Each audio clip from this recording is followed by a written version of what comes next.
비가 많이 왔어요. 비가 많이 와서 오늘 주일 오시는 것도 좀 쉽지 않으실 텐데 식사하시고 오후에까지 남으셔서 또 세미나까지 해야 된다니 나를 잘못 잡은 거 아닌가 하는 생각도 했는데 그래도 함께 같이 이야기 나누시면 참 좋겠다 생각이 되어집니다. 제가 잠깐 기도할게요. 하나님 감사합니다. 저희들 주일 오후에 함께 모였습니다. 또 복음, 교회, 또 신앙의 삶에 대한 이야기들 같이 나누려 합니다. 주님께서 하시고자 하신 이야기를 다 나눌 수는 없겠지만 그래도 우리에게 지금 이때 꼭 필요한 이야기들 함께 나누면서 믿음을 재정립하고 또 복음의 터 위에서 그리스도의 몸된 교회로 서고 교회와 교회된 우리를 통하여 하나님의 귀한 그 귀한 일들을 우리가 잘 감당해 갈 수 있도록 주님 함께해 주옵소서. 예수님의 이름으로 기도드립니다. 아멘. 주일 오후에 지금까지 여러 모양으로 그 세미나를 했어요. 봄철에도 세 분의 호신대 교수님들 모시고 했고요. 저 개인적으로는 굉장히 유익했어요. 최승기 교수님의 영성에 대한 부분이나 최승기 교수님의 또 교회사 속에서 우리 신앙을 어떻게 다시 정리할 수 있을까, 그리고 박용범 교수님의 또 환경과 생태적인 모습 속에서 우리 신앙을 더 넓게 가져갈 수 있는 부분도 꽤 유익했습니다. 근데 그러면서 저도 여러분과 한번 하면 좋겠다는 생각을 했어요. 막 그 설교 시간보다도 더 눈을 막 또릿또릿해가지고 보는 여러분의 모습들이 나도 그렇게 한번 하고 싶다, 막 이런 생각이 돼가지고 하게 될 거예요. 그건 여담이고, 한 번쯤 6월 말 끝나면서 한 번쯤 여러분과 교회 창립 주일을 앞두고 교회에 대한 이야기, 복음에 대한 이야기, 매우 좀 담백할 수도 있고 딱딱할 수도 있겠지만 한 번은 우리가 이렇게 정리해보고 가는 것도 도움이 되겠다 하는 생각을 해보게 되었습니다. 그러니까 설교를 통해서 나눌 수 있는 것과 또 이렇게 세미나를 통해서 나눌 수 있는 게 조금 다르기도 하고요. 그래서 오늘 제가 몇 가지 준비해서 여러분과 함께 나누겠고요. 가능한 한 시간을 맞춰서 1시에서 2시까지만 하려고 합니다. 혹 질문 있으시면은 저야 어디 가는 사람 아니니까 나중에 하셔요. 나중에 하시고, 그래서 뭐 있으니까 같이 대화 중에서나 고민되는 부분들 좀 더 알기 원하시는 분들 있으시면 또 말씀하시면서 저와 같이 대화 나누면서 함께 하면 어떨까 하는 생각이 됩니다. 전체적으로 PPT를 한 40개 정도 만들었어요. 그래서 PPT를 보고 간단하게 이제 이야기를 하게 될 거고요. 뭐 제가 만들었지만 뭐 거기에 대해서 뭐 지적 소유권 뭐 이런 거 가지 않으려고 하니까요. 그거를 오늘 마치고 난 다음에 목자방에다가 올려드릴 거예요. PPT를. 그러면은 PPT를 목자 가정교회 좀 공유해 가면서 여러분들이 가정교회에서 강의하셔도 좋고 또 같이 이런 뭐 같이 나누시면 괜찮을 것 같아요. 자세하게 PPT여서 자세하게 글들을 많이 쓰지 않았지만 그 굵직굵직하게 윤곽들은 보면서 함께하면 좋겠다 생각해서 PPT를 만들었습니다. 복음, 교회, 신앙의 삶 함께하느니 김의신, 그리고 우리 광주다일교회 로고 해놨어요. 그 로고가 참 예뻐요. 15년 전에 만들었는데 이 말을 하면 좀 우리 조영민 권사님 좀 그러실까요? 옛날에 정병수 집사님 돌아가셨지만 그분이 딸하고 같이 만들었어요. 그래서 중간에 다일교회가 십자가의 형상이 있고 밑에는 우리가 마르지 않는 생각 아낌없이 주는 나무잖아요. 그래서 시편 1편에 있는 시냇가에 심겨진 나무인데 시냇가에 심겨진 나무가 철에 따라 열매를 맺으며, 그래서 밑에는 시냇가 하나님의 말씀과 하나님의 은총에 깊이 뿌리 내린 나무, 우리 교회가, 그리고 거기에서 다일이라고 하는 교회의 이름으로 풍성하게 그 결실을 해서 아낌없이 주는 나무처럼 나눠주는 그런 그 모습이면 좋겠다. 그렇게 말씀만 드렸는데 이 모습을 만들어 주신 거예요. 이런 로고 CI가 되었으면 좋겠습니다 했더니 참 좋죠. 예, 그래서 다른 교회들도 로고 참 예쁘고 좋다고, 그래서 보기만 좋은 게 아니라 의미를 생각하면 더 좋다고 제가 그렇게 설명을 하곤 합니다. 인상 깊었던 이 분의 이야기 하면서 오늘 말씀 시작하죠. 여러 해 전에 모임에 갔다가 마침 지하철을 같이 타고 한 40분 정도를 동행하게 된, 모임 끝나고 만난 분이 계셨어요. 이승장 목사님이라고 하는 분이었는데 그분도 광주 분이세요. 그래서 광주 분이시냐고 인사 나누고 전 처음 뵀어요. 함께 불과 한 40분 정도 이야기하면서 오는데 제 마음속에 두 가지 마음을 갖게 되었어요. 계속 보여주죠. 예. 하나는 열등감, 또 하나는 희망을 갖게 되었는데, 하나는 그분에게서 느껴진 신선함. 70이 넘으셨거든요. 그런데 또 진지함, 그리고 아직도 청년 사역 속에 열정을 가져가세요. 열정들. 그리고 나이 차이가 꽤 많이 나고 자기의 경륜도 있음에도 불구하고 저하고 함께 이야기할 때 한 번도 권위적이지 않고 수평적으로 계속 이야기를 해주셨던 그 부드러움과 따뜻함. 그리고 40분 끝나고 용산역에서 제가 이제 KTX 타고 내려오면서 참 그분에 대한 마음이 이렇게 여운이 남는 거예요. 그러면서 제 안에 그렇게까지 70세 넘도록 자기를 관리하신, 영적으로 자기 신앙을 관리한 분에 대한 약간의 열등감, 나는 뭔가 하는 열등감도 느꼈고, 또 하나의 희망은 나도 나중에 그분처럼 그 누군가에게 70이 넘어서도 그런 모습이면 좋겠다 하는 생각을 하게 됐죠. 제가 언제 만나냐면요, 한 10년 전쯤 만났어요. 10년 전쯤에. 그리고 난 다음에 그분이 책을 하나 쓰셨어요. 그리고 또 하나를 쓰셔서 그 책을 제가 읽어보았죠. 왜 나는 예수를 믿는가? 왜 나는 예수를 닮아가는가? 그분의 성품과 마음이 고스란히 이 책에 담겨져 있는 것 같아서 참 좋았어요. 여러분도 제가 추천해드려요. 예전에 우리 항존지 준비할 때 이 책을 권해서 읽었고, 두 번째 책은 나온 지가 그리 오래되지 않아서 권하지 못했는데, 혹 되시면 나의 신앙의 바탕을 한번 정리해 볼 수 있는 좋은 시간이 될 수 있겠다 생각이 되어져서 두 권을 추천을 합니다. 왜 나는 예수를 믿는가? 거기에 대한 것들이 분명하게 서 있지 않으면 오늘 주일 말씀처럼 좋은 땅이 되기는 어려울 것 같아요. 왜 나는 예수를 닮아가는가에 대한 자기의 영성적 지향점이 분명히 있지 않고도 쉽지는 않겠다, 이런 생각을 하게 되고요. 그분에게 쭉 이야기해서 어떻게 목사님은 그렇게 이제 끝날 때쯤, 이제 헤어지기 전쯤에 어떻게 그렇게 자기 신앙과 삶을 관리해 오고 계세요? 그랬더니 자기도 실수도 왜 많이 안 했겠냐고, 후회된 일이 왜 없었겠냐고. 하지만 내가 그 과정 속에 세 가지는 늘 매일 한대요. 세 가지. 그 세 가지가 다름 아닌 아침에 성경을 보고 일용할 양식의 말씀 묵상과 기도하는 것. 이거는 끊임없이 해왔다는 거예요. 그러면서 자기가 누구인지를 늘 생각했대요. 나는 말씀으로 빚어져서 하나님의 사람으로 살아가는 사람. 그러니까 말씀 묵상은요, 그냥 말씀을 알기 위한 연구가 아니에요. 말씀 더 많이 알아가지고 누군가에게 전하기 위한 목적 있는 공부가 아니라, 말씀은 말씀 안에서 내가 누구인가에 대한 정체성을 기억해내는 거래요. 저는 그래서 저도 그 이후부터 데일리 브레드도 우리 교회 안에서 같이 만들고 말씀 안에 토대를 갖기 위해서 애를 써왔던 부분들도 있어요. 아침에 데일리 브레드, 하나님의 말씀을 가지고 하루를 시작하는 것. 일용할 양식, 나에게 육신의 밥이 있다면 나의 영적인 하나님의 말씀과 기도가 있다. 그 말씀과 기도는 내가 누구인지를 깨닫게 해준다. 힘들 때도 나는 그래도 하나님의 사람인데 겁내지 말자. 너무 낙심하지 말자. 힘든 일이 부딪혔을 때 내가 그래도 하나님의 말씀의 사람인데 잘 이겨내자.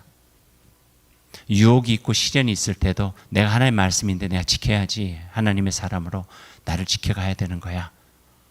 그래서 그 말씀 묵상과 기도의 시간이 자기에게 준 유익함은 굉장히 크다는 것을 이야기를 하실 거예요. 두 번째는 하루 나의 중요한 실천 내용을 정하고 그리 살도록 노력함으로 내 가치를 높이고 내 가치가 높여질 수 있는 것. 내가 다른 사람보다 예를 들자면은 뭐 직장 생활하는 사람들도 자기의 밸류, 가치가 높아지게 되면은 스카우트 되고 그러잖아요. 내가 중요한 삶, 내가 마음 먹고 오늘 하나님의 사람으로 내가 이 일들은 이렇게 해야 되겠다라고 한 것을 꾸준히 해나갈 때 나의 그 삶의 가치들이 이렇게 높아지게 되더라는 거예요. 그리고 세 번째, 저녁에 하루의 삶을 통해 얻은 기쁨과 성취를 감사하고, 그리고 더 나은 하루를 위해 기도드리고. 단순하죠. 그래서 제목을 붙였어요. 특별하지 않은 특별한 이야기.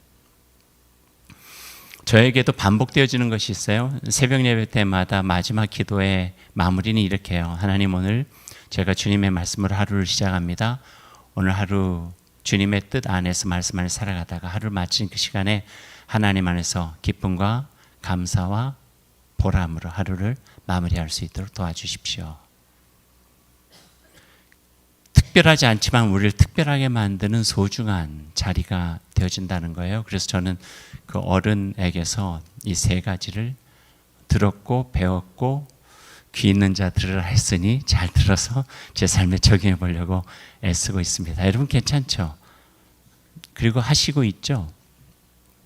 앞에는 대답이 좀 있었는데 뒤에는 별로. 다시요. 괜찮죠? 하시고 있죠? 많이 하세요. 하실 거죠? 네. 우리 교회는 그래도 데일리 브레드라고 하는 좋은 게 있는 거예요. 해보세요. 아침에 일어나서 먼저 하세요. 그리고 하루를 시작하시는 거예요. 지난 며칠 전에는 아이가 성경 본문을 읽는데 막 신이 나서 있는 거예요. 그냥 예전에 여호와 하나님 말씀하셨습니다. 이게 여호와 하나님 말씀하셨습니다. 이러면서 막 읽는데 누군가에서 제가 이름까지 찾아봤다니까요. 그런 즐거움이 필요할 것 같아요. 그분에게서 들었던 이야기 종합 앨범은 이거였어요. 삶의 행복, 자긴 참 행복 같아요. 그 이유는 복음으로 가꾸어지는 나의 모습을 보는 기쁨이 있대요. 그러니까 저는 이 말이 너무 참 그래요. 이것은 제가 만든 말이에요. 그분이 이 말을 특별하게 하진 않았지만 제가 그분과의 끝나고 난 다음에 복음으로 가꾸어지는 나의 모습을 보는 기쁨이 행복이구나. 내 모습이 복음 안에서 가꿔지게 되는 거예요. 조율되어지는 거예요. 어떤 모습일까? 이걸로 한번 생각해 봤어요. 흙덩어리인데 하나님의 손길과 말씀으로 잘 빚어지는 거죠. 근데 빚어지지만 다 똑같진 않아요. 어떤 사람은 밥그릇으로 빚어질 수도 있고, 어떤 사람은 국그릇으로 지어질 수도 있고, 어떤 사람은 예쁜 커피잔으로 빚어질 수도 있고, 어떤 사람은 항아리로, 된장 항아리 같은 이런 옹기로 빚어지기도 하고, 뚝배기나 투가리로 빚어지기도 하고. 어떻게 빚어지는 것은 중요한 게 아니에요. 성경은 이야기했어요. 어떤 것이 귀한 그릇이냐? 금그릇이 귀하고 흙그릇은 귀하지 않다냐? 아니다. 하나님께 쓰시는 그릇은 어떤 그릇? 어떤 그릇? 깨끗한 그릇. 잘 빚어져서 그 제 역할을 하면 되는 거예요. 그러니까 저는 제 기무신의 그릇으로 하나님의 말씀과 복음으로 잘 빚어져 가면 저에 합당한 것을 담아가지고, 그게 복음이지. 복음을 합당하게 담아서 복음이 나를 잘 빚어져 가지고 쓰임새 있게 사용할 수 있도록 하는 것, 이게 신앙의 삶 속에 굉장히 중요한 부분이겠다. 그리고 그게 더 나아가는 거죠. 이제 복음이 나를 다듬었어요. 복음이 나를 잘 빚었어요. 그래서 좋은 그릇이 됐어요. 그 이상의 행복은 무엇일까?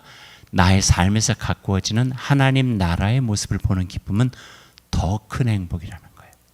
잘 빚어지니 내가 제 역할을 하고 쓰임새가 있으니 나를 통해서 하나님의 나라를, 하나님의 뜻을, 하나님께서 하시고자 하시는 일들을 내가 해나가고 있는 거예요. 그러니까 almost 크리스찬에서 리얼 크리스찬으로 과정이 되는 거죠. 내가 빚어지는 것에 만족하는 것이 아니라 내가 빚어지게 되니 나를 통해서 다른 이들이 복이 되는 거예요. 마치 아브라함에게 주셨던 것처럼 내가 너에게 복을 주어 세상을 복되게 하겠다. 그러니까 그 말씀이 이루어지는 거예요. 새해 복 많이 받으세요를 넘어서 새해는 복이 되십시오. 그러니까 be blessed, be blessed. 복된 사람이 되어지는 삶.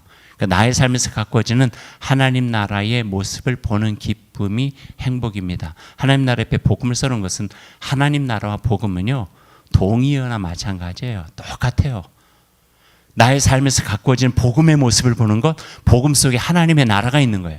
예수님께서 이루고자 하셨던 하나님의 그 나라가 복음 가운데 있기 때문에 그 모습을 보는 기쁨이 있는 거예요. 그냥 간단하게 저만 생각해도 제가 예전에 그 목회 위임식을 할 때 우리 교회 말고 전에 있었던 교회에서 제 선배한테 위임식 기도를 부탁했더니 그 위임식 기도에서 그분이 그런 기도를 했어요. 하나님, 이제 제가 그때는 온누리 교회였는데 온누리 교회 김우신 목사가 오늘 위임을 받습니다. 하나님께 부탁드립니다. 김우신 목사 오기 전보다 김우신 목사 간 다음에 온누리 교회가 조금 더 좋아지기를 원합니다. 아주 그 간단한 기도였는데 내가 이곳에 있는 것을 통하여서 우리 교회가 내가 심무했던 교회가 조금 더 나아질 수 있다면 전 그 기도는 유효해요. 저는 우리 교회에서도 마찬가지예요. 2008년도에 제가 부임해서 이제 언제 마칠지 모르겠지만 그건 뭐 제가 할 수 있는 게 아니니까 마치고 난 다음에 제가 여기서 머물러 있던 기간 동안 여러분과 함께 만들어가는 우리 교회 모습이 좋아지면 좋은 거예요. 더 가치 있게 좋은 거예요. 나중에 우리 광주 다일교회 한 50년 살았을 때 2008년에 부임해서 몇 년도에 그만둔 김우신 목사는 우리 교회로서는 생각하고 싶지 않은 목사다. 막 이렇게 막 쓰여지면 이거는 얼마나 속상해요. 제 이름이 거기 있을 때 그 기간은 우리들이 다시 돌아와도 참 복된 기간이었다 생각. 얼마나 좋아요. 저에게도 그렇고 같이 함께 교회를 섬겨왔던 그 사람들 얼마나 기쁨이 되겠어요. 이 이야기죠. 그러니까 두 가지 기쁨을 가지고 살아가야 된다는 거예요. 그게 행복이래. 하나는 복음으로 내가 가꿔지는 것, 또 하나는 복음으로 가꿔진 나를 통하여 하나님 나라가 이루어지는 것. 그래서 그걸 모아봤어요. 하늘 행복. 제가 가끔 잘 쓰는 하늘 행복은 무엇일까? 복음으로 가꾸어지는 나의 모습을 보고 나를 통해서 이루어지는 하나님의 나를 보는 것이 하늘 행복입니다. 읽어봅시다. 시작. 복음으로 가꾸어지는 나의 모습을 보고 나를 통해서 이루어지는 하나님 나를 보는 것이 하늘 행복입니다. 같이 서로 같이 좋잖아요. 그분의 모습을 보고 집사님, 권사님, 장로님 모습 보면서 야 함께 참 아름다운 일하니까 참 좋다 하는 그런 마음이잖아요. 그럼 이제 복음으로 들어갑시다. 복음이란 무엇인가? 헬라어가 있어요. 어떻게 읽을까요? 어떻게 읽어요? 예, 잘 읽으시면 되네요. 유앙겔리온. 따라해 봅시다. 유앙겔리온. 유앙겔리온. 하여튼 뭐 잘하신 것 같기도 하고 복음 유앙겔리온. 제가 그 어렵지만 원어를 쓴 것은요. 예수님이 처음 쓴 말도 아니고 성경에서 처음 한 말도 아니기 때문에 그래요. 로마 제국 시대에 사용됐던 단어가 유앙겔리온이었어요. 그거를 예수님께서 직접적으로 이제 사용하시게 된 거죠. 읽어볼까요? 복음은 로마에서 전투에서 승리했다는 소식이나 황제의 생일 또는 특정 장소에 황제가 있다는 소식과 같은 좋은 소식에 사용된 단어입니다. 그러니까 이 단어는요 아무나 사용할 수가 없었고 로마 황제에 관련된 때에만 사용할 수 있었어요. 그래서 그 당시의 기록들을 보면은 뭐 요세푸스의 뭐 역사기를 보면은요 유앙겔리온은 외침이에요. 외침, 그러니까 나팔, 긴 나팔을 부 하고 불어서 사람들의 주목을 끈 다음에 유앙겔리온 이렇게 소리를 쳤대요. 그러니까 기쁜 소식입니다. 복음입니다. 소리를 친 다음에 그 다음에 오늘 황제의 아들의 생일입니다. 오늘 황제의 깃발을 가지고 간 로마의 그 전투 부대가 승리를 했습니다. 로마의 황제와 관련된 일들이 good news, 기쁜 소식, 유앙겔리온이었다는 거예요. 그런데 이게 정말 기쁜 소식이었나? 식민지 백성에게는, 팔레스타인 백성들에게는, 어려운 사람들에게는 아니었어요. 진정한 복음, 진정한 good news인 기쁜 소식이 아니었다는 거예요. 거기에 대한 왜곡되어 있는 기쁜 소식, 과장되어 있는 기쁜 소식, 잘못 오해되고 있는 기쁜 소식을 다시 한번 새롭게 해서 진정한 복음, 진정한 기쁜 소식이 무엇인가를 전하게 된 거죠. 하늘에서 전하는 기쁜 소식, 아름다운 소식을 복음, 예수 그리스도의 복음이라고 이야기를 한 거예요. 그래서 그 다음에 있는 거 복음이라고 하는 말을 사람들이 들으면은요, 무언가 기뻐할 만한 일, 조금 더 나아가 작든 크든 사람들의 삶과 세상 질서를 변화시킨 일을 전하는 소식을 뜻했습니다. 말하자면은 점령지가 넓어졌다거나 황제의 무슨 특별한 일이 있어가지고 하사품이 많아진다거나 뭐 이런 단순하고 임시적인 어떤 혜택들이 있는 거예요. 그래서 사람들은 유앙겔리온 복음을 들을 때마다 자신들이 살아가는 삶의 터전과 환경 등 삶의 모든 가능성이 바뀔 수 있다고 하는 것들을 조금은 감지했대요. 근데 이게 본격적으로 그 복음을 예수님께서 쓰시는 거예요. 그 복음이란 단어를 예수 그리스도 그분이 사용합니다. 마가복음 1장 1절은 이렇게 시작돼요. 같이 읽어요. 하나님의 아들 예수 그리스도의 복음의 시작이라. 이제는 하나님의 아들이신 하늘에서 내려주신 복음, 하나님의 아들이신 예수 그리스도를 통해서 이루어지는 복음이 시작되었다라고 선포하는 거예요. 그리고 마가복음에 16장이 쓰여져요. 그 아들 예수 그리스도를 통해서 시작된 복음이 어떤 모습인가를 복음서를 읽어보면은 그게 나오는 거예요. 예수님의 말, 예수님의 가르침, 예수님이 하시는 행동, 예수님의 삶, 예수님이 꿈꾸셨던 거, 이런 것들이 쭉 나오게 돼요. 그리고 4개의 복음서를 보면요, 거의 가장 많이 등장하고 있는 굵직한 단어가 하나님의 나라예요. 예수님의 복음은 이 땅에 하나님의 나라를 이루어가는 거였어요. 예수님의 출사표를 봐도 똑같이 복음에 대한 이야기를 해요. 읽어볼까요? 주의 성령이 내게 임하셨으니 이는 가난한 자에게 복음을 전하게 하시려고 내게 기름을 부으시고 나를 보내사 보레된 자에게 자유를, 눈먼 자에게 다시 보게 함을 전파하며 눌린 자를 자유롭게 하고 주의 은혜의 해를 전파하게 하려 하심이라. 누가복음 4장 18, 19절인데요. 그 바로 앞에 있는 이야기가 예수님의 그 광야에서의 3가지 시험이에요. 시험 받고 난 다음에 성령이 광야를 내쫓으셨잖아요. 세례받고 광야에서 시험 받은 다음에 본격적인 출사표를 던지시고 가버나움 회당에 가셔서 제일 처음에 읽으신 말씀이 이 말씀이라는 거예요. 그래서 예수님의 출사표, 복음의 출사표라고 표현할 수도 있어요. 복음에다가 빨간색을 했는데 이게 예수님께서 하신 말씀이 아니라 그 가버나움 회당에서 이사야의 말씀을 읽으신 거예요. 이사야서 61장. 이사야서 61장에 보면요, 복음이라고 하는 단어 대신에 다른 단어가 쓰여져 있어요. 뭘까요? 복음이란 단어가 아니라 다른 단어. 저를 보면 막 생각나고 막 그래요. 막 이럴 때 막 펴서 막 이렇게. 아름다운 소식. 가난한 자에게 아름다운 소식을 전하게 하시려고. 그래서 보면은요, 구약에는 복음이란 단어들이 거의 없는데 어떤 단어들이 있냐면요, 아름다운 소식이라고 하는 단어가 나와요. 그러니까 아름다운 소식이 신약으로 가면은 복음이란 단어로 대치되는 것들을 보게 돼요. 하나님께서 이 땅에 그 들려주신 아름다운 소식, 보여주신 아름다운 소식, 아름다운 일들이 바로 복음이고 복음으로 이루어지는 일들이라는 거예요. 그 복음을 통해서 어떤 것들을 하게 하시는가? 그 목표, 목적, 은혜의 해. 복음의 길 끝에는 은혜의 해가 있는 거예요. 은혜의 해를 신약에서는 에이레네라고 했고요. 그 에이레네가 구약 히브리어로 바꿔보면 샬롬이에요. 따라해 보십시다. 샬롬. 에이레네. 은혜의 해, 샬롬의 평화, 똑같은 거의 의미가 담겨져 있어요. 그러니까 예수님이 복음을 통해서 궁극적으로 이루고자 하시는 모습, 샬롬이에요. 그저 평화가 아니죠. 평화라고 하는 단어, 샬롬이라고 하는 단어는 그래서 굉장히 포괄적인 단어예요. 하나님께서 이 땅 속에 이루시려고 하는 하나님 나라의 상태를 샬롬이라 그래요. 인간의 힘으로 감당하기 어려운 것을 하나님의 능력과 은총으로 이루어 가시는 은혜의 모습, 은혜의 해가 샬롬이에요.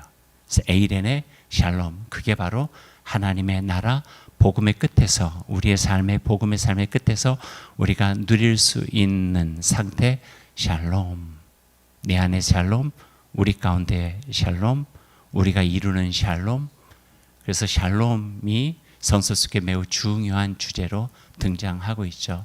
나중에 한번 또 샬롬에 대한 것들 하나님의 나라와 함께 연결해서 좀 다시 이야기해 볼 수 있는 기회가 있으면 좋을 것 같아요.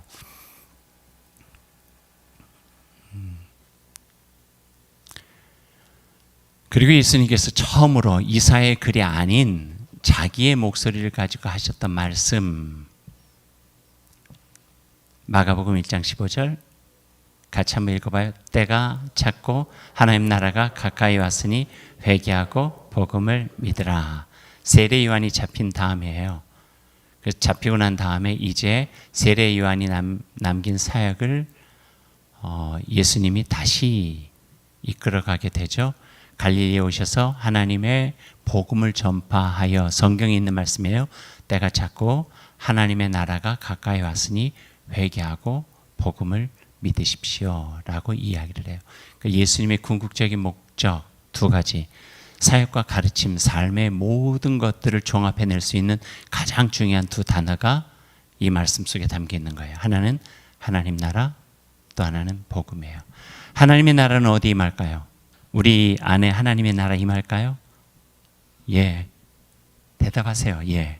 우리 안에 하나님의 나라가 임해요. 너희 안에 하나님의 나라가 있다. 그리고 두세 사람 있는 곳에도 하나님의 나라가 임할 수 있어요. 가정에는요. 가정에도 하나님의 나라가 임해요. 어떻게? 샬롬, 에이레네, 하나님의 나라가 임해요. 교회 공동체에도 하나님의 나라 이루어요. 맞죠?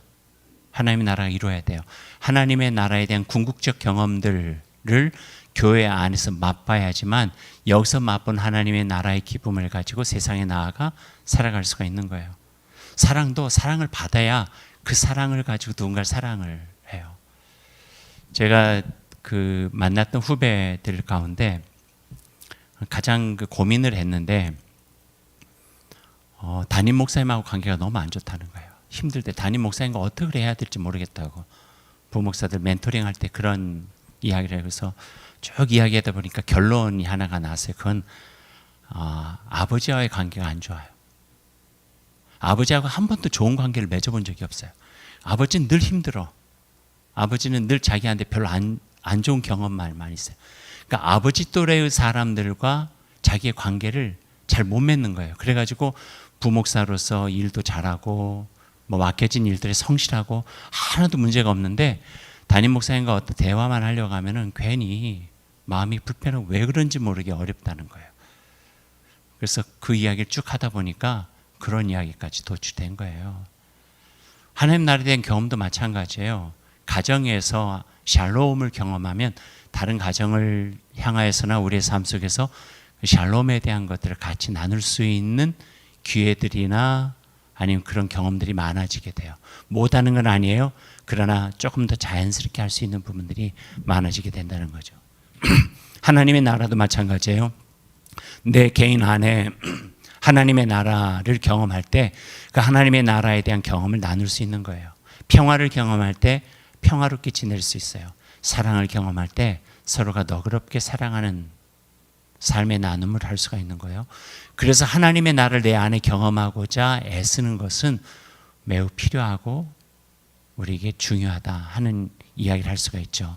가정과 교회 안에서 그 가운데서 복음이 우리에게 주고자 하는 것들을 함께 줄 수가 있으니까요. 성경을 보면 복음에 대해서 이렇게 표현하고 있어요. 하나님 나라의 복음, 복음서는요. 하나님 나라가 어떤 것인가에 대해서 계속적으로 선포하고 있어요. 성경을 쭉 읽다 보면은요. 하나님 나라의 관점을 가지고 복음서 읽다 보면은요. 이렇게 하나님의 나라가 많이 있었어? 라고 생각할 거예요. 하나님의 나라는 이와 같으니, 하나님의 나라는 이와 같으니, 하나님의 나라는 이와 같으니 계속적으로 나오는 단어들, 반복되어지는 단어들이 하나님의 나라요. 예수님의 말씀 보면은요. 계속 하나님의 나라에 대한 이야기가 나와요. 왜냐면 이게 복음의 핵심이기 때문에. 주님의 기도를 보아도 마찬가지예요. 이 땅에서 이루어질 하나님의 나라예요. 하나님의 이름, 하나님의 뜻, 하나님의 나라, 그것을 이루기 위해서 우리 어떻게 해야 되는가?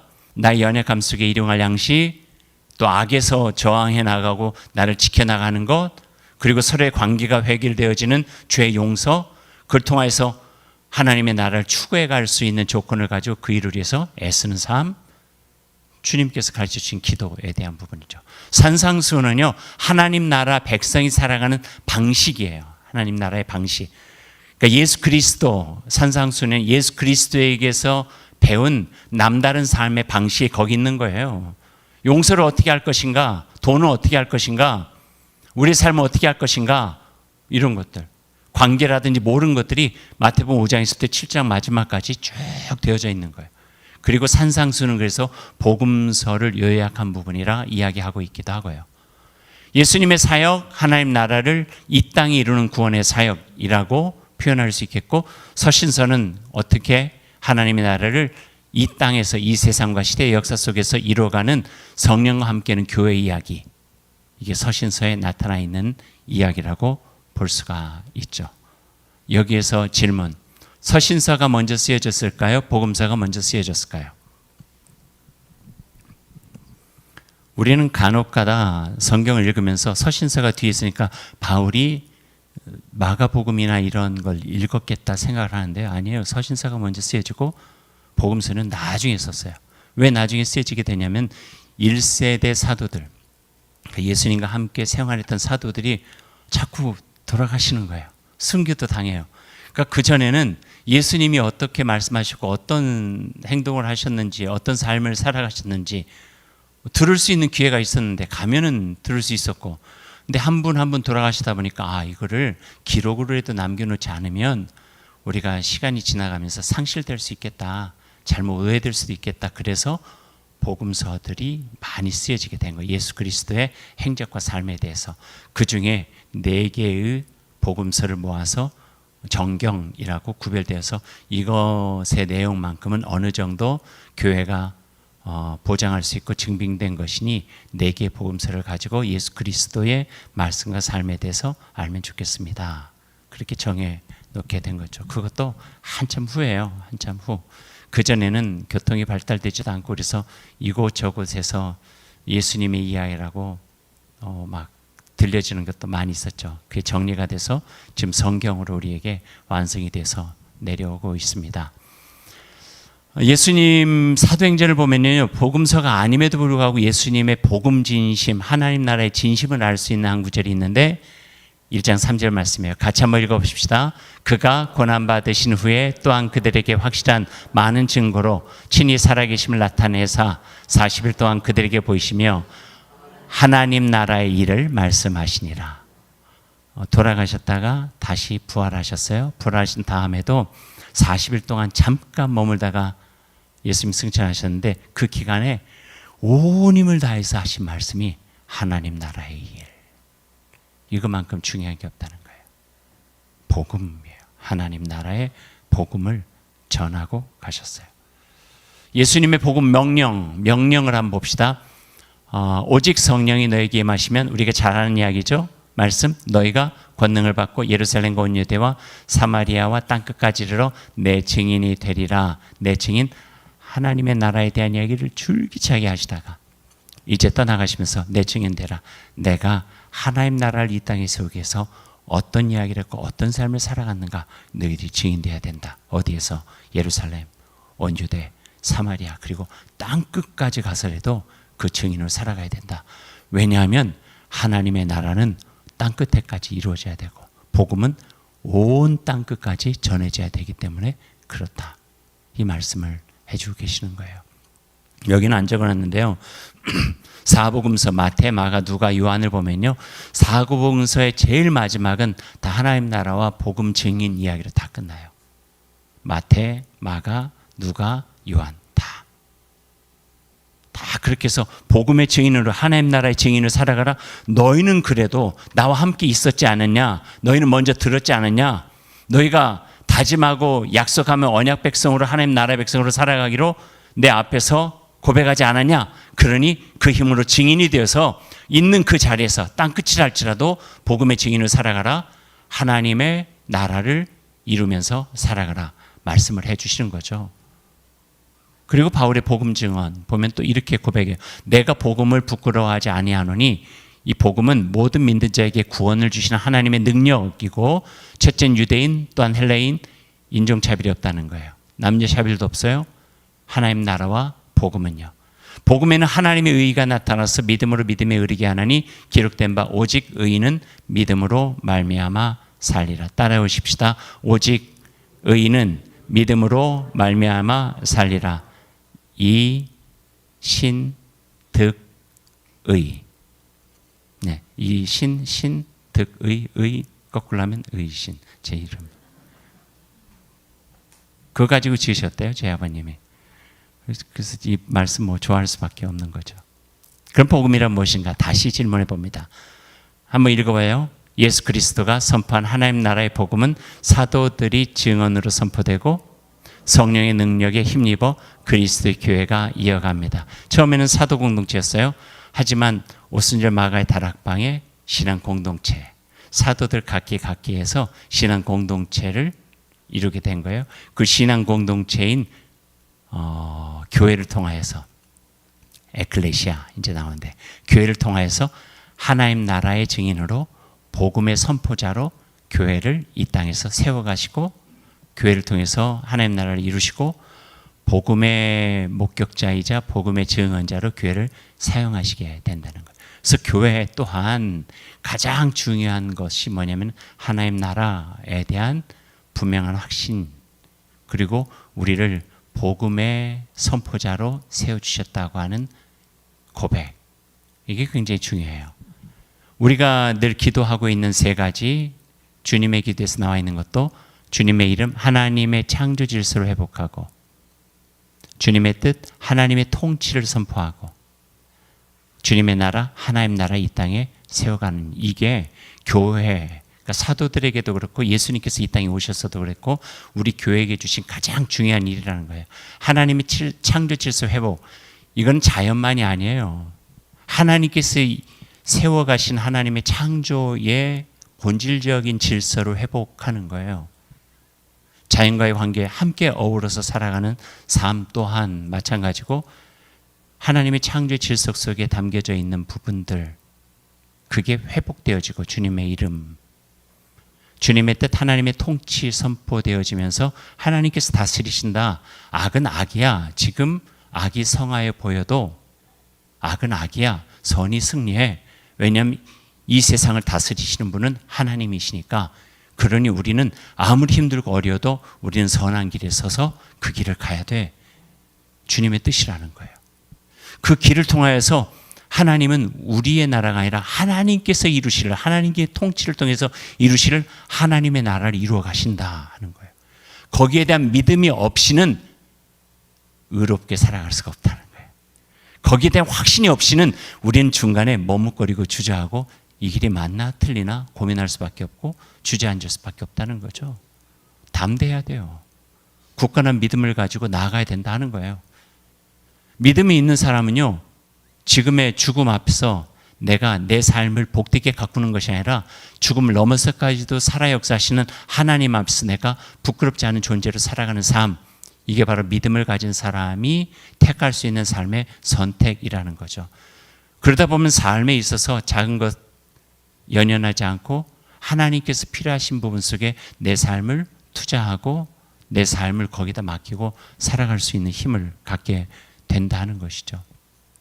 아주 작은 것에서부터 시작해서 굉장히 큰 부분까지, 내 삶의 작은 부분에서부터 굉장히 중요한 부분까지도 바로 거기에서 같이 연결되어집니다. 그래서 하나님의 나라는 이 땅 곳곳에서 세워지지만 아주 내가 살아가는 삶의 자리에서도 세워져가는 구체적인 모습이 되어지죠.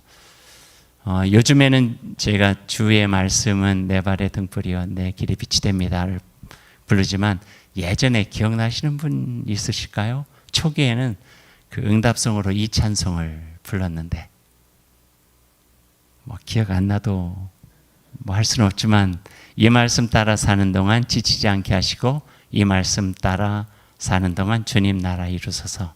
가사 참 좋아요. 이 말씀 따라는 복음이에요. 복음을 가지고 살아가는 동안에 지치지 않게 해주십시오. 그리고 복음을 가지고 살아가는 그 길 끝에서 하나님 나라 이루어 주십시오 라고 하는 고백인데, 한번 들어보실래요? 어떤 찬양인지? 어떻게 하면 찬양 나와요?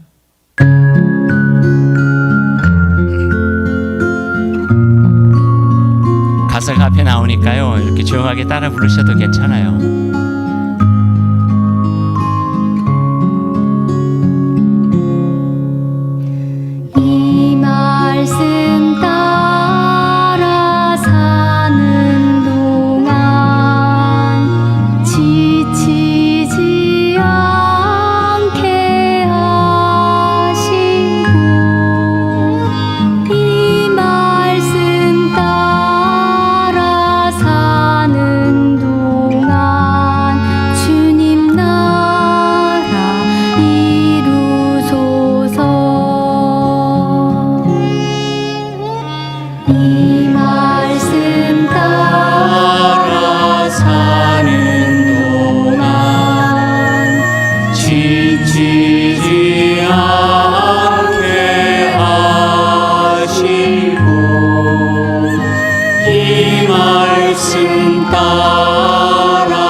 주님 나라 이루소서. 좋죠. 찬양. 이게 지금 국악 찬양단에서 해서 뒤에가 약간 국악의 꾸민새가 조금씩 있어요. 한번 흉내 내면서 한번 더 불러보죠. 마음에 한번 잘 새겨봤으면 좋겠습니다. 한 번 더 들려주실래요?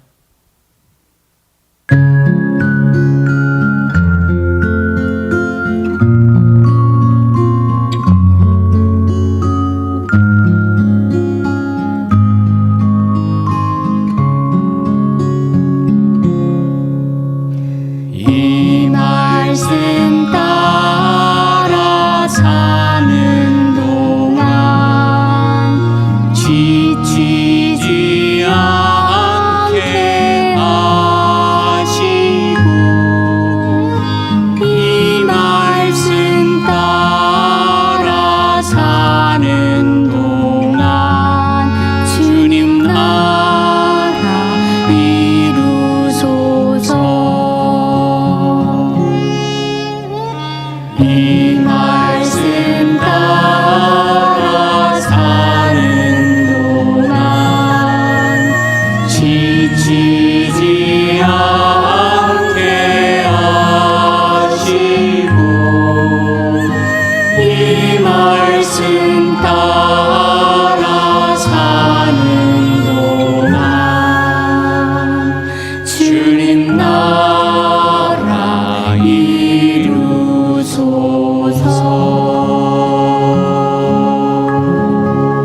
옆에 계신 분들에게 복음으로 격려합시다. 복음으로 사는 동안에 지치지 마시고 하나님 나라 이룰 때까지 완주하십시다. 뭐 이런 좀 격려하는 거 있죠. 보셔요. 한번 옆에 이렇게 형식적으로 하지 마세요. 진심을 담아서, 그리고 그 나라에서 우리 같이 만납시다. 이렇게 진심을 담아서 한번 해보셔요. 어색하신가요? 어색하세요? 저하고 한번 합시다. 사랑하는 여러분, 여러분이 복음을 가지고 살기로 작정하셨으니 복음을 가지고 사는 동안 지치지 않으시기 바랍니다. 그리고 그 마음을 가지고 마지막에 우리가 구원의 반열에 서서 함께 보며 함께 기뻐할 수 있는 하나님의 나라 꼭 이루시기를 바랍니다. 아멘. 이런 격려가 필요해요. 그러니까 진짜 힘든 사람, 육신적인 어려움들, 또 삶이 힘들어서 복음으로 살았던 삶이 흔들리고 있을 때 붙잡아 주세요. 기도로 붙잡아 주시고 곁에서 꽉 붙잡아 주시고 함께, 그러니까 곁에서 기도로 남아 있는 것, 그 기도로 곁에 있는 것, 이거 굉장히 힘이 되어진 일이거든요. 그 힘으로 같이 하는 거예요. 제 아버님이 88세세요. 한 번도 빠지지 않고 하는 일, 주일 아침이면은 6시쯤에 저에게 문자를 보내요. 사랑하는 아들아, 그리고 오늘 주일이구나. 성령님께서 너에게 힘이 되어주시기 원한다. 문자를 줘요. 그럼 예 감사합니다 아버님 해서 딱 했는데, 오늘은요 문자가 이상하게 온 거예요. 제가 우리 아내한테 보내줬어요. 문자 그 글씨가 자꾸 다르고 한 줄로 쓸 수 있는 게 막 4번이나 이렇게 오고 그런 거예요. 그래서 갑자기 걱정이 된 거예요. 요즘에 연세가 많으시니까. 그래서 아버님 건강 괜찮으시냐고, 그리고 문자 감사 이렇게 했더니 오늘은 이상하게 손이 떨린다. 그래서 참 다행이다 싶긴 했지만, 그래도 손이 떨리더라도 나눠서 오더라도 이렇게 서로의 그 삶에 대한 격려, 좋은 삶에 대한 격려들이 얼마나 참 소중한가.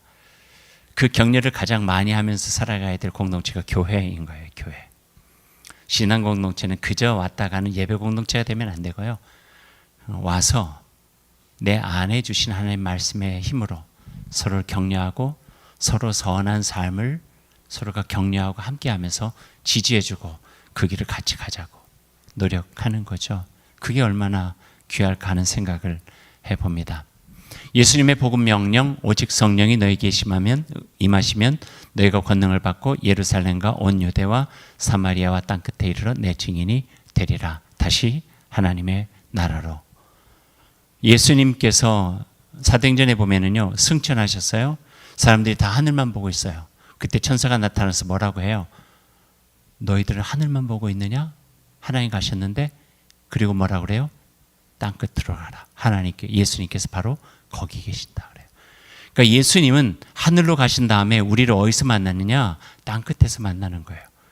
우리가 그리스도의 증인으로 살아가는 삶의 자리에 예수님이 함께 계시는 거예요. 성경이 그걸 증언하고 있는 거예요.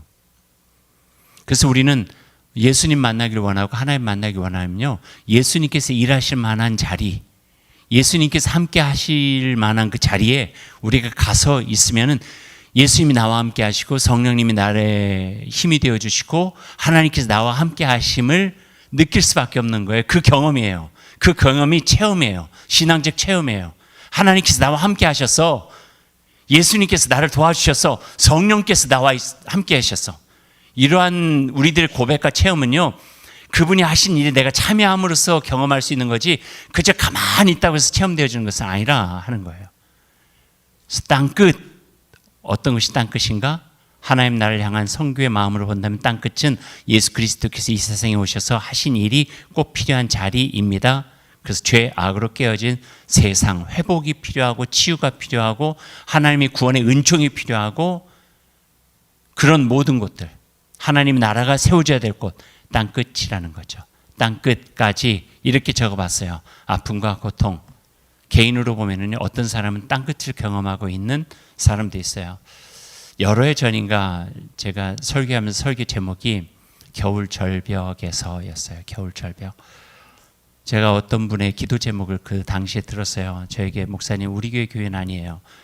멀리서 기도 제목을 저에게 이메일로 쭉 보냈는데, 그 속에 써있던 글자 하나가, 목사님, 제가 지금 겨울 절벽에 손끝으로 매달려 있는 것 같아요.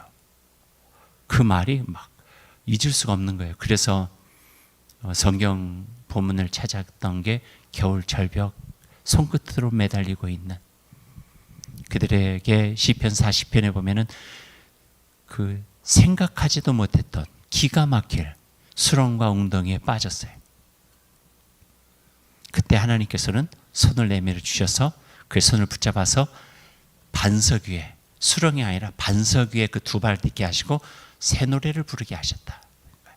땅 끝에서 하나님께서 땅 끝으로 가셔서 그 손을 붙잡아 이끄셔서 반석 위에 두사 새 노래를 부르게 하셨다. 여호와 하나님께서 함께 하시는 새 노래.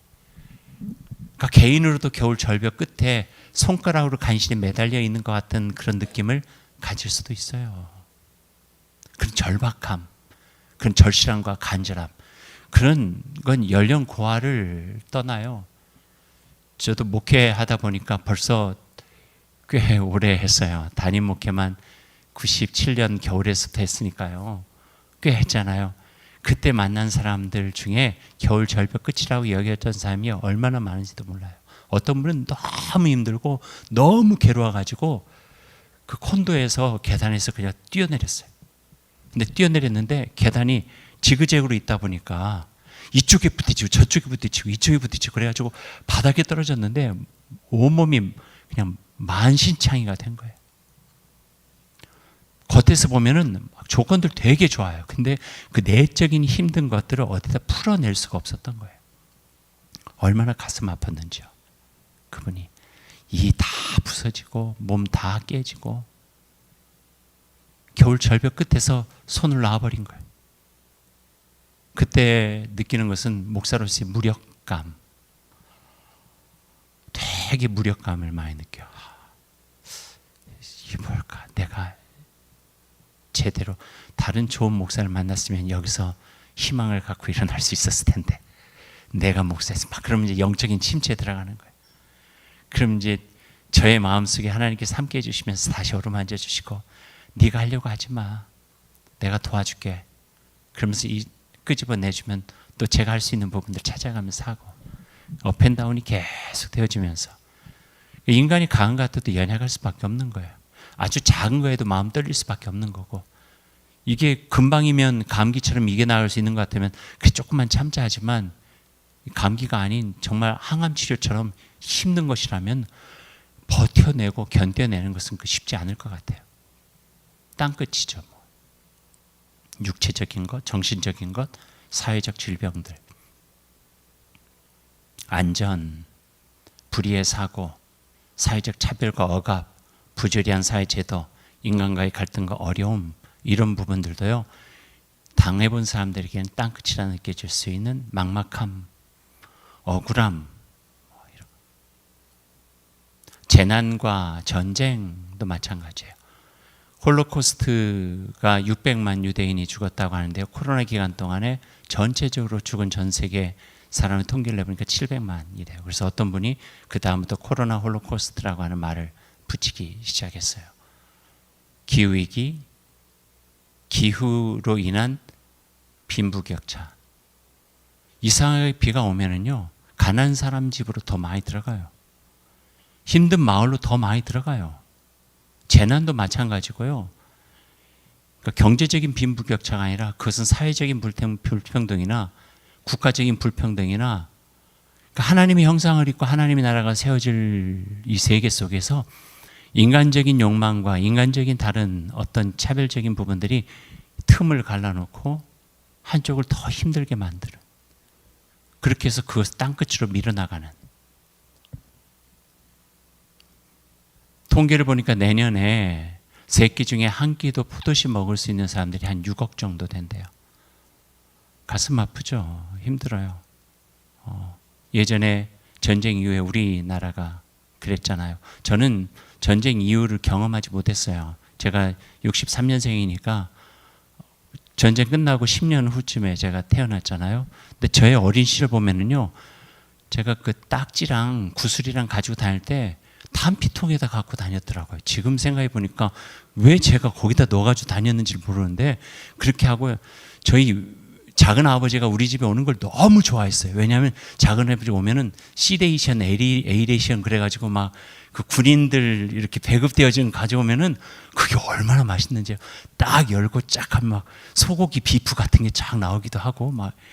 그래서 가끔 작은 아버지 안 오시냐고 막 이러고. 그 10년이 지났음에도 불구하고 그게 여전한데, 지금 전쟁이 있는 우크라이나는 어떻겠어요? 지금 콩고 같은 나라는 어떻겠어요? 수단과 같은 나라는 어떻겠어요? 그냥요, 이 사망자, 이 내전, 민족 내전을 통해 죽은 사람이 몇만 명이에요. 그냥 몇만 명. 우리가 지금 오늘 아침에 보니까 30여 명 정도 이 지금 그 폭우로 인해 가지고 사망하게, 가슴 아파 죽겠는데 거의 몇만 명씩 막 이런 게 그냥 즐비한 거예요. 우리가 할 수 있는 것이 어떻게 보면 작지만 그래도 건강한 닭 한 마리에 대해서 그들이 자립할 수 있도록 돕자고, 조금이라도 같이 나누고자 하는 마음들, 별건 아닌 것 같지만 그럼으로써 우리가 갭을 더 벌리는 이들이 아니라 하나님의 나라의 온전한 세상을 회복해 나가는, 하나님의 창조 질서, 하나님의 나라의 질서들을 회복해 나가는 일에 우리들이 참여하자고 하는 복음의 땅끝에 가서 그들을 어떻게든지 부둥켜 안고, 겨울 절벽 끝에 있는 그 손 어떻게 하든지 붙잡고 하나님 힘이 되어 주셔서 그 손 붙잡아 주시라고 끌어올려 가지고 살아갈 수 있는 희망 주는 일들, 그 일을 교회가 해야 된다고 성경은 이야기를 하고 있는 거예요. 땅끝에까지 내 증인이 되라, 이 말씀. 각 국가와 대륙에서 벌어지고 있는 전쟁들, 우리나라 포함해서요, 이죠. 땅끝에서 주께서 주신 동산에 땀 흘리며 씨를 뿌리며 내 모든 삶을 드리리. 날 사랑하는 내 주님께 비바람 앞을 가리고 내 육체는 쇠잔해져도 내 모든 삶을 드리리. 내 사모는 내 주님께. 땅끝에서 주님 맞으리. 주께 드릴 열매 가득 안고. 땅끝에서 주님 배우리. 주께 드릴 노래 가득 안고. 땅의 모든 끝 찬양하라. 주님 오실 길 예비하라. 땅의 모든 끝에서 주님을 찬양하라. 영광의 주님 곧 오시리라. 이무와 씨가 부른 부흥에 나와 있는 찬양곡이 한번 꼭 들어보세요. 제가 좋아하는 찬양 중에 하나입니다. 제가 좋아해서 들어보라는 건 아니고요, 진짜 좋은 찬양이니까 한번 들어보시라는 거예요. 땅끝을 향한 부르심, 증인 공동체 교회로 불러요. 그리스도의 몸된 교회로, 또 하나님의 에클레시아로 부릅니다. 에클레시아가 교회라는 뜻이에요. 유앙겔리온하고 똑같아요. 에클레시아도 그 당시에 사용하고 있었던 단어였어요. 아테네라고 하는 도시 국가 속에서 작은 모임들이 모여가지고 의미 있고 뜻있는 일들을 같이 나눌 수 있는 모임인데 하나님의 에클레시아가 된 거예요. 그러니까 하나님의 나라, 예수 그리스도 복음에 대해서 이야기하면서 그 모임들을 통해서 하나님의 나라를 이루어가고 복음의 증인을 살아갈 수 있도록 함께하는 고백하는 신앙 공동체, 하나님의 에클레시아, 교회라고 하는 이름을 갖게 된 것이죠. 교회는 우리가 지은 거 아니에요. 광주 다일은 우리가 지었지만 교회는 2000년 전에 예수님께서 특별한 목적이 있어서 이 땅에 세우신 것, 그게 바로 교회라고 하는 거예요. 그래서 교회는 땡땡땡이다. 뭐라고 이름을 붙여볼 수 있을 것 같아요. 교회는 어떤 곳인가? 함께 읽어봅시다. 우리 광주 다일교회 신앙정신과 목회라고 하는 이 책에 나와 있는 거예요. 우리 교회의 지금 그 어떤 개념인 거예요. 같이 한번 읽어봐요. 하나님의 사랑과 뜻 안에서 이 시대와 역사 가운데 세워진 공동체입니다. 하나님의 교회의 본질적 사명은 하나님을 예배하고 복음을 선포하는 것입니다. 또한 그 사명을 온전히 행하기 위해 교회 안에서 영적인 성숙과 교제를 나누고 각자의 은사로 교회를 섬기며 서로의 어려움을 살펴 하나님의 하나된 공동체를 이루어 갑니다. 여기에 나와 있는 내용, 우리 교회가 함께 고백하고 있는 부분이에요. 그래서 하나님 교회의 세 가지 본질적인 모습은 그것도 이 책에 나와 있어요. 그리스도의 몸으로 세례와 성찬을 합니다. 세례는요, 그리스도의 몸의 지체의 힘을 고백하는 거예요. 이제 내가 예수 그리스도와 함께 죽고 예수 그리스도와 함께 살아납니다. 그분의 몸의 일부입니다. 성찬은 뭐예요? 그분의 몸을 내가 먹고 마십니다. 하나님의 나라, 거룩한 교제와 섬김이에요. 하나님의 나라, 내 안에뿐만 아니라 우리 안에 이루어지는 하나님의 나라, 거룩한 교제와 섬김. 선교 공동체, 우리를 부르신 참된 이유, 하나님의 창조 질서, 하나님의 회복, 하나님의 형상성, 그것이 이 땅에서 복음 안에서 이루어질 수 있도록 우리를 부르셨습니다. 부르심에 합당하게 우리는 이 세상에 나아가 파송된 자로 살아가게 됩니다. 이게 선교적인 목적이 되는 거죠. 사복음서 마지막 사도행전 앞에 예수님께서 우리에게 명령하신 가장 중요한 사명이 되어집니다. 그래서 신앙고백 하나를 제가 소개하려고, 이건 우리 대한예수 장로의 통합적 신앙고백은 아니고요. 제가 10여 년 동안 캐나다 교회에 있을 때 주일에 같이 고백했던 신앙고백인데, 제가 그냥 제 개인적인 생각으로 이마만큼 신앙고백이 구체적이고 잘 되어 있는 게 별로 없어서 때론 여러분에게 소개해 드립니다. 한번 해보십시다. 참 여기에서 신앙고백할 때 있죠. 나는 신앙고백할 때 사도신경을 할 때 눈을 감고 하시는 분들 되게 많은데요. 그게 습관이 되어졌을지 모르지만 원래 신앙고백은 눈을 뜨고 손을 들고 했어요. 나의 신앙고백은 마치 서약하는 것처럼, 그러니까 눈 뜨고 앞에를 보시고 읽으시면서 그 글씨들이 어떻게 되어지고 내 마음속에 잘 배어날 수 있도록 하시면 돼요. 저는 알아요. 오늘 이렇게 말씀드려도 다음 주 되면 자연스럽게 눈을 감고 나는 전능하사 현지를 만드신 이렇게 나온다는 거 알지만 그래도 해보셔도 좋아요. 같이 한번 해요. 우리는 홀로가 아닙니다. 하나님의 세계에서 삽니다. 우리는 하나님을 믿습니다. 만물을 창조하셨고 지금도 창조하고 계시며 화해시키시고 새롭게 하기 위하여 말씀이 몸을 이룬 예수님 안에 있으며 우리의 남들 안에서 성령으로 역사하십니다. 우리는 하나님을 신뢰합니다. 우리는 교회를 이루라고 부름받았습니다. 하나님의 임재를 찬양하고 우주 만물을 존중하며 살고 남들을 사랑하며 섬기고 정의를 추구하며 악에 항거하고 십자가형을 당하시고 살아나셔서 우리의 심판자와 희망이 되신 예수님을 선포하라고 부름받았습니다. 이게 교회예요. 우리를 교회로 부르실 때의 사명이 여기 있는 거예요. 하나님의 임재 찬양 예배, 우주 만물 존중, 하나님의 창조 세계에 대한 겸허한 마음으로 존중하는 것, 남들을 사랑하고 섬기고 이웃사랑, 정의를 추구하고 악에 항거하며 이 땅에 하나님의 통치 질서 이루고 십자가형을 당하시고 살아나셔서 우리의 심판자와 힘이 되신 우리의 믿음의 주요, 우리를 온전하게 하시는 예수 그리스도, 그분을 선포하고 그분을 따른 제자로서의 삶으로 살아가라 부름받았습니다. 그리고 마지막 부분 같이 읽어요. 삶에서 죽음을 넘는 삶에서 하나님께서 우리와 함께 하십니다. 우리는 홀로 갑니다. 하나님께 감사드립니다. 아멘. 신앙생활은 무엇일까? 복음의 길을 가는 것, 복음의 여정. 이렇게 영적인 도전을 할 수 있죠. 교회를 정해야 할 기회가 있다면 편안하게 신앙생활을 잘할 수 있는 곳 말고 신앙이 깊어질 수 있는 곳으로 가십시오. 그렇다고 옮길 생각하지 마세요. 지금 옮기라는 이야기 절대 아니에요. 예. 당신을 편안하게 신앙생활 할 수 있게 하는 교회가 좋아 보이겠지만 복음의 진리를 바로 알 수 있고 지금의 내 삶에 도전이 되더라도 깊은 신앙으로 이끌어줄 수 있는 곳으로 가십시오.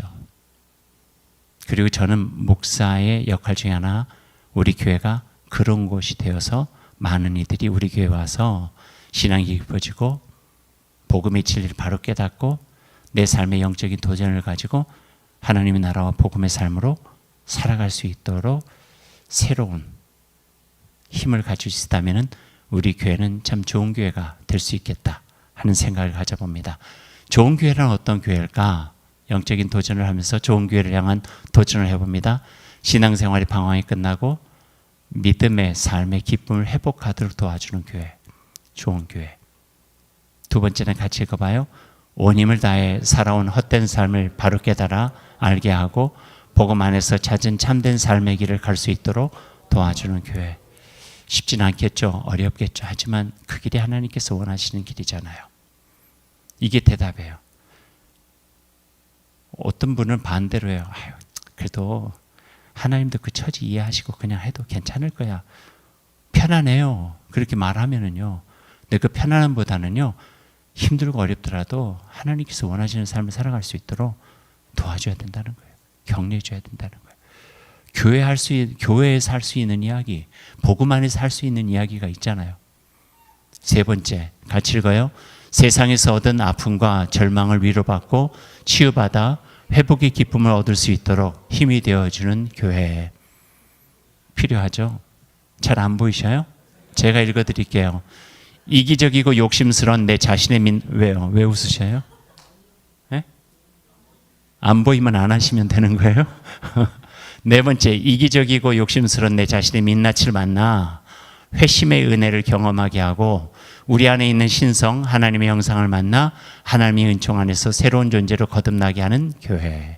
그리고 마지막 다섯 번째, 하나님의 창조 세계에서 사랑으로 지어진 우리 모두의 소중함을 깨달아 서로를 존중하고 사랑으로 차별 없이 대하며 서로 함께 힘을 모아 하나님 나라에 향해 걸어갈 수 있도록 격려해 주는 교회. 저도 애쓰겠습니다. 목사로서 우리 교육자들과 함께 마음 모아서 같이 애쓰겠습니다. 여러분도 힘이 되어 주세요. 그리고 저희들이 자꾸 잘못된 길로 가려고 하면은 정신 차리세요, 목사님. 우리 교회가 그런 교회가 아니잖아요. 이야기하세요. 같이 좋은 길, 선한 길, 복된 길, 하나님 나라를 위한 길로 갈 수 있도록 서로를 격려하고 서로의 선행을 도와주며 함께 나아가는 곳, 교회, 그 중에서도 좋은 교회. 달교회 사명 선언문이 이렇게 되어 있습니다. 이건 보이시죠? 같이 읽어요. 광주 달교회는 예수 그리스도의 가르침과 삶을 따라 우리가 살고 있는 세상의 역사 속에 세워진 하나님의 교회입니다. 감사와 기쁨으로 예배하고 하나님의 말씀과 기도로 자라가며 진실한 교제를 통해 힘을 얻어 말씀과 사랑으로 양육된 다음 세대와 함께 하나님 나라를 이뤄가는 참된 교회를 지향합니다. 복음이에요. 하나님 나라예요. 교회예요. 그리고 신앙의 삶이에요. 그런 내용들이 우리의 사명 선언문에 다 담겨져 있습니다. 시간이 늦어서 그거는 다음에 봐야 되겠고요. 하나 보고자 했던 거 좀 늦어도 보실래요? 네, 그럼 본 다음에 괜히 봤다 뭐 이러시고. What is the church? Is the church a building? Is the church a pastor? Or the staff? Is the church the music? The tradition? Or the ministries? These are all good things, but they are not the church. Take them away, and the church is still here. Why? Because you are still here. The church is you. The church is you with a purpose. The church is you on a mission. The church is you with a plan. A simple plan to plug into God at a weekend service, to charge up in a small group community, to live out using your gifts and passions, and to pass on your faith to those who do not know Christ. When you and I live like this, all the things we used to do in church become things we do as the church. God desires it. The world needs it. And we are called to be it. What is the church? The church is you. 가장 간단하면서도 교회에 대해서 바르게 이야기하고 있는 내용이어서 여러분에게 보여드렸어요. 잘 보셨어요? The church is 뭐라고요? 그럼 저잖아요. 그러니까 그 뭐라고 해야 돼? Church is me. 더 나아가서는 us, 우리. 우리가 교회예요. 건물 없어도 돼요. 뭐 프로그램 많이 안 해도 괜찮아요. 진정한 교회는 우리를 통해서 일하시고 계시는 하나님을 경험하고 플러그드 인. 그래서 그 플러그된 힘을 가지고 charge up, 다른 사람들과 같이 나누고, live out, 같이 살아가고, pass on, 같이 다른 사람들에게 믿음을 전수해 나가고. 이게 바로 교회라고 하는 이야기를 하고 있습니다. 그래서 하늘 행복, 복음으로 가꿔지는 나의 모습을 보고, 나를 통해서 이루어지는 하나님 나라를 보는 것, 하늘 행복. 이 하늘 행복을 꼭 누리셨으면 좋겠습니다. 복음으로 여러분을 갖고 가십시오. 그 가정교회 목자를 통해서 나눌게요. 한번 읽어보세요. 나를 가꾸는 일을 저는 그냥 나름대로 적은 거예요. 어디에 나와 있는 게 아니라요. 격동하는 감정을, 사소한 일에 화를 내는, 마음으로 안 되는 짜증들을 조율하는 거, 말실수, 절제되지 않는 욕망들, 또 일생각, 잡생각, 말씀에 대한 생각을 좀 더 많이 하는 것, 다른 사람 칭찬하고 인정하는데 인색하지 않는 것, 그 다음에 경쟁사회 선물과 같은 것들을 내려놓고 함께 살아가는 삶에 대한 기쁨을 가져가는 것, 고통을 마주하기 힘들 때, 앞둔 걸 참지 못할 때 그걸 직면하고 어떻게 견디고 이겨나가는가, 이게 아닌 것 같아도 그게 복음으로 나를 갖고 가는 일이라는 거예요. 말씀, 묵상, 기도, 이게 아니라 그 복음이 가지고 있는 구체적인 것을 가지고 내 삶을 조율해 가는 것들. 감정 조율, 말 조율, 언어 생활, 나의 욕망에 대한 절제들, 나의 생각 관리, 다른 사람들과의 관계, 힘들고 어려운 일 앞에서 내가 어떤 자세와 태도를 가질 것인가, 이게 복음으로 나를 갖고 가는 일인데, 이건 여러분들이 적어보시면 좋아요. 나는 이런 것이 복음으로 나를 갖고 가는 것이다 라고 하는 것들. 성서에 보면은요, 스스로서 분별할 수 있는 능력, 말씀 가르칠 수 있는 능력, 이웃을 향한 사랑, 본사원신, 하나님 나라에 참여, 한 5가지로 권면하고 있어요. 읽어보시면 좋겠고요. 이것도 여러분 가정교회 목자를 통해서 나눌 테니까 찾아보세요. 그래서 저는 요즘 2년 전부터 가장 좋은 말, 하늘숨 책자 앞에다가 썼던 글이기도 하는데, 함께 가는 길이 힘이 됩니다. 홀로 멀리 갈 수는 있겠지만 함께 가면 오래 간대요. 그러니까 하여튼 힘을, 빨리 가려면 혼자 가고 멀리 가려면 함께 가라, 그 말처럼 하나님의 구원의 길이, 복음의 길이 그렇게 수월하게 갈 수 있는 길이 아니라면 함께 가자, 우리 이 길을. 서로에게 힘이 되어서서 같이 나가면 참 좋겠습니다. 마무리 됐습니다. 찬양하고 오늘 세미나 끝내겠습니다. 일어나서 우리 찬양합시다. 1, 2, 3절 다 부르면서 우리 찬양하죠. 반주 좀 넣어주세요. 오르간 좀 조금 넣어주세요. 오르간 소리가 안 나요?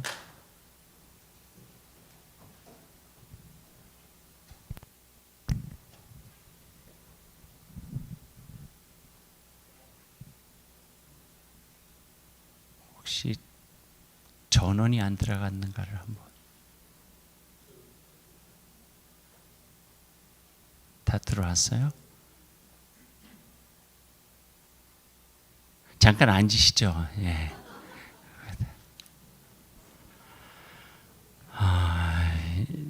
예, 그래요. 피아노로 바꿔서 1절만 합시다. 1절만. 우리 일어나서 우리 찬양 1절만 하고 제가 기도하고 마치겠습니다.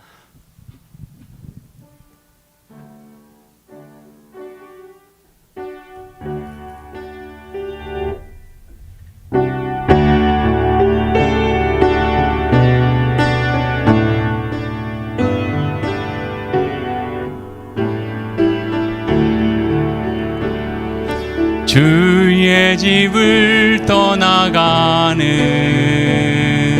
성도들과 동행하시며 평안 주소서, 평안을 주소서. 선한 일에 용기 주사 악을 선으로 이기고 거짓 없는 사랑으로 살게 하소서. 약한 자를 돌아보며 어려운 이웃 위로하며 축복의 삶을 살게 하소서.